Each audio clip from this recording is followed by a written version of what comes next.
madaxweynaha Kenya William Ruto ayaa sheegay haddii ay baxaan ciidanka ATMIS ee ka socda midowga Afrika ay Soomaaliya qabsanayaan al-shabaab.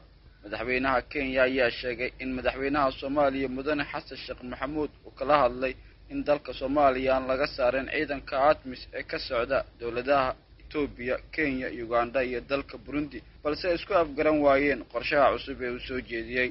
madaxweynaha Kenya Mudane William Ruto ayaa madaxweynaha Mareykanka ka codsaday in la hakiyo qorshaha ATMIS looga saarayo gudaha Soomaaliya. dawladda uu madaxweynaha ka yahay Mudane Xasan Sheekh Maxamuud dawladdii ka horeysay ayaa bedeshay qorshaha sii joogitaanka ciidanka ATMIS iyadoo la qorsheeyay in ciidanka ATMIS ay dalka uga baxaan si tartiiba si ciidamada Soomaaliya ay loo wareegaan amniga dalka. haddaba maxaa madaxweynaha dalka Kenya ku riixaya inuu fashiliyo qorshaha dawladda federaalka Soomaaliya miyaysan ahayn dal qorshihiisa qaran u madax bannaan? wixii aragtiya qaybta faallada noogu reeb.